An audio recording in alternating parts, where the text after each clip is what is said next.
Hey, this is JR, the expat in Saigon. We're still here in Saigon. And today I'm making an update video that kind of follows all of the videos we've made about COVID and our visa situation and things like that. We're going to cover some things like TEFL. We're going to talk about my timeline video that I'm working on and why you haven't seen it yet. We're going to mention how the locals have been hurt by this situation. Quite a bit. The expat exodus has definitely hurt the locals. I think it's important to tell you about the things that make us sad. Also, what's our opinion on coming back to Vietnam? Will we come back? After things settle down, is Vietnam going to be our headquarters again? And about bad publicity for Vietnam. They've got a lot of it. All right, let's get started on the video.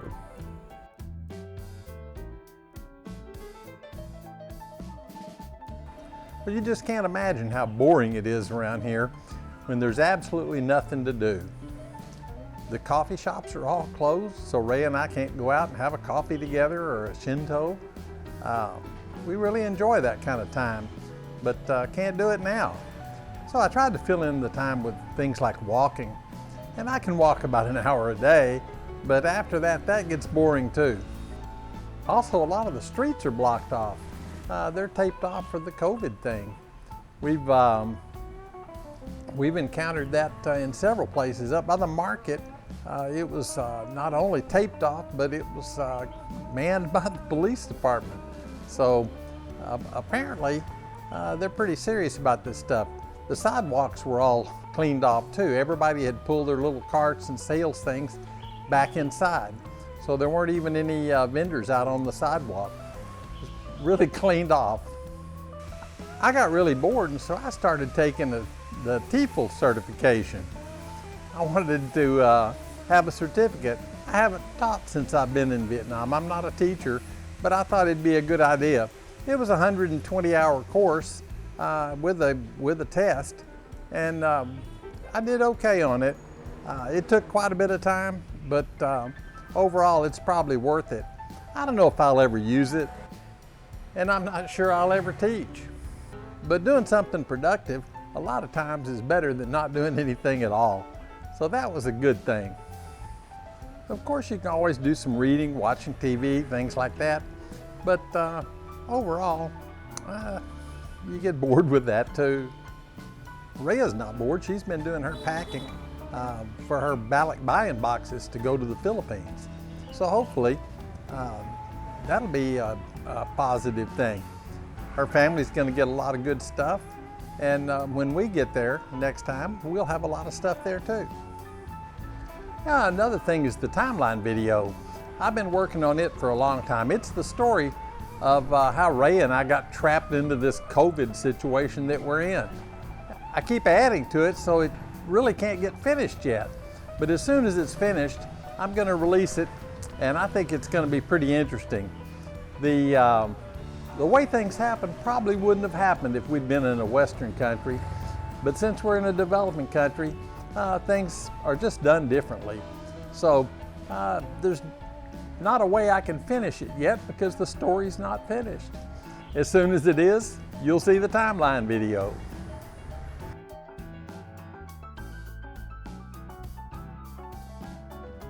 Well, you know, one of the big things about the situation with the expats and them all leaving is the damage financially that it does to the locals. I mean, just in my case alone, over the years I've paid my landlord over $35,000. That's a lot of money. Also, Ray has spent that much shopping, I'm sure. We've also spent money on camera equipment, electronics, TVs. We spend money on gas, on cooking gas, furniture, water, you name it. We've spent money on it. A lot of hard currency into the economy. If you lose 1,000 expats, you're going to lose a lot more money than you'd make from the little bit of cleanup that you did with the visa system, that's for sure. Hey Ram, what do you think about that? I think they're gonna hurt lots of businesses in here because Most of the foreigners living in here, they're doing shopping, they're doing their spas, Going to the gym. they're eating out, the restaurants, going in the gym, all kind of stuff. They're gonna lose lots of business in here because of the foreigners living in the county. Yeah, I agree with you on that. Another thing that's really bad is we're gonna miss our cats. Yeah, I'm gonna miss them a lot. Oh man, little Jellybone and Oreo and Boo Boo. We really like those little guys. We'll miss them a lot. But we have found homes for all of them, so they'll get along okay. And maybe some of them will come back to live with us if we ever come back to Vietnam. You think I'm gonna get back in here? Well, now there's another question. You know, a lot of the Westerners really felt burnt by this. They've made Facebook groups and all sorts of YouTube videos about it. And a lot of them just probably won't come back. I don't even know if they'll come back for visits.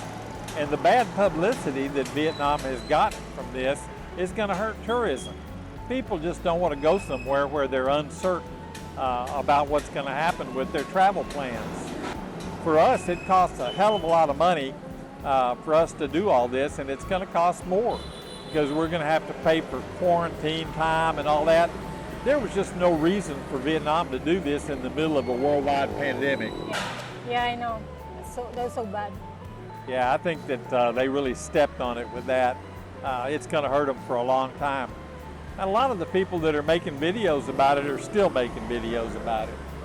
I bet most of the foreigners that living in here and then living in this country, they're not gonna go back anymore because of this stuff what they did to the foreigners. I remember that over the time we've been here, we've always left the country on time and gone on trips back to Philippines or Kuala Lumpur, Singapore, wherever, and then done our visa stuff properly. And then right in the middle of all of this, they changed the rules during the pandemic and forced people out. I think that was a really unnecessary hardship that they put on foreigners, and I don't think it'll bode well for Vietnam in the future. You know, making people leave during the pandemic really cost the individuals a lot of money. They're going to go somewhere and have to stay in quarantine. Their ticket prices were high, all kinds of things. Plus having to dump all their goods and things that they've accumulated in Vietnam, they're going to take a big loss. So I think that Vietnam's done a real disservice to these people. You know, I've even seen things in the news about how they're going to treat the Westerners fairly. I'll put a clip in here. You'll see it. I don't think they did it though, do you? Yeah, about all the stuff that you already accumulate, it's hard to dump it. It's hard to dump everything all at once. You're not gonna get all your money from it. You're just gonna get a little. That's all. So anyway, that's kind of where we stand on the situation. We're still floating around with visa situation too. Rhea's still legal here, and I'm still working on my visa. I'm still legal on the end of the month. Yeah, till the end of the month. I'm definitely having a problem with my visa.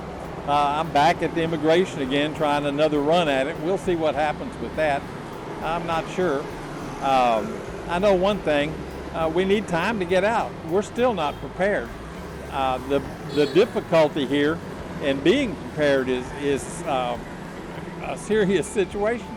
You know, it's just like trying to buy a suitcase. We went to 3 of the suitcase places that we know, and all of them are closed. So you couldn't even buy a suitcase. So I'm not sure exactly how we're going to get everything done in time. I know we'll get it done, and we'll probably have big overstay penalties for it. But ultimately, we'll get out of here. And whether we come back or not, I don't know. It's just hard to say. I don't feel like we were treated well. I'm not coming back.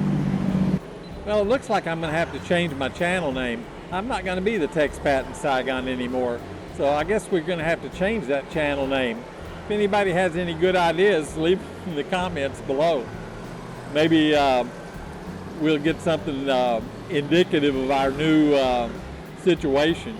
We really don't know where we're going to wind up. I guess for a while we might try to go to Philippines where Rhea lives, her family lives. But for me right now, it's really difficult to get into Philippines. Of course, I don't want to do that. I don't want to separate from you. We're going to go back home. That's it. You record that? Yeah, we're going back home. I'm going to miss my friends. Maris, you, Moon, Q. Especially Yoli and Jeff. My friends in Philippines. They're staying in here in Vietnam. No, Yoli's stuck here also. Yeah, I agree. I think losing friends because you have to move is really a horrible thing. I really like hanging out with my buddies around here. I've got so many friends that it's just really sad to lose them. All my friends back in the Philippines, they've all died, so I don't have anybody there. So if we go back there, I'll have to start over making friends. That about wraps it up for today's video. We will definitely have more for you later. If you enjoyed the video, I hope you'll consider liking and subscribing to the channel. We are going to continue making videos regardless of where we are. And I do want to thank all of you for watching and all the support I've gotten. I've talked to hundreds of people since this COVID thing started and gotten a lot of information and a lot of support. So I just want to tell everybody how much I appreciate them. This JR, the Texpat in Saigon, saying thank you all for watching.